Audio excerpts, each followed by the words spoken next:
నమస్తే అండి. నా పేరు doctor DVR Reddy, senior homeo consultant in Sneha homeopathy.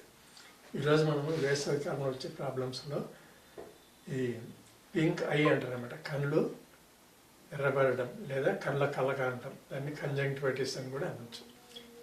ఇది వచ్చినప్పుడు జనరల్గా ఓవర్ హీట్ ఎక్స్పోజ్ అయినప్పుడు, అలర్జీ, డస్ట్ కానీ ఇట్లాంటి పడినప్పుడు, స్మోక్ పడినప్పుడు కంజంక్టివైటిస్ అనేది వస్తుంటుంది. దీనికి కారణం వైరస్ కూడా కావచ్చు, అడినో వైరస్ లేదా బ్యాక్టీరియల్ ఇన్ఫెక్షన్స్ కావచ్చు.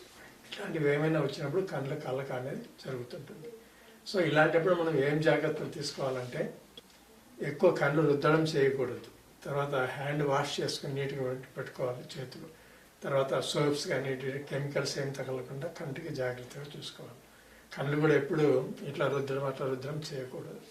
వీలైనంత వరకు కళ్ళు, ముక్కు, నోరు, ఈ పంచేంద్రియాలు అంటారు, చెవులు కూడా వీలైనంత వరకు చెవులలో పిన్నీళ్ళు పెట్టి అట్లా చేయకూడదు. ఈ జ్ఞానేంద్రియాలు చాలా సెన్సిటివ్ అనమాట. సో కళ్ళు కూడా కళ్ళకు వచ్చినప్పుడు ముఖ్యంగా కంటి చేతితో రుద్దడం ఇవి చేయకూడదు. ఈ లిక్విడ్స్ ఒకరెమ్మడి ఒకరికి అంటుకునే స్వభావం ఉంటుంది. ఒకసారి కంటికి డైరెక్ట్గా పేషెంట్ చూసి కూడా వాళ్ళకి వస్తాయని అంటారు అనమాట. ఒక నమ్మకం అంత డైరెక్ట్గా రాదు, కానీ దానికి సంబంధించిన లిక్విడ్స్ ఏమైనా తగిలితే కర్చీఫ్ ద్వారా కానీ లేదా ఇట్లాంటివి ఏమైనా వస్తాయి, లేదా తుమ్ము ద్వారా వచ్చినప్పుడు కానీ అడినో వైరస్ అనేది దీనికి కారణం ఉంటుంది.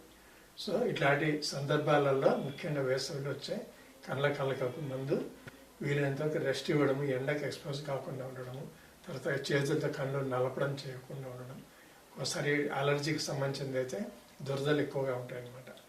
సో ఇలాంటప్పుడు మనం తీసుకోవాల్సిన జాగ్రత్తలలో ఇవి వేప ఇది ఆయింట్మెంట్ ఉంటుంది, అది పెట్టుకోవడం, చల్లనీళ్ళతో గుడ్డతో తుడుచుకోవడం, ఇట్లాంటివి చేయాలి దానికి రిలీఫ్ రావడానికి అనమాట.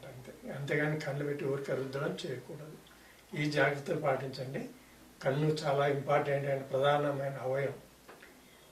నయనం ప్రధానం అన్నారనమాట. అన్ని అవయవాలకెల్లా కళ్ళు చాలా ప్రత్యేకమైనవి, కాబట్టి జాగ్రత్తగా ఉండండి.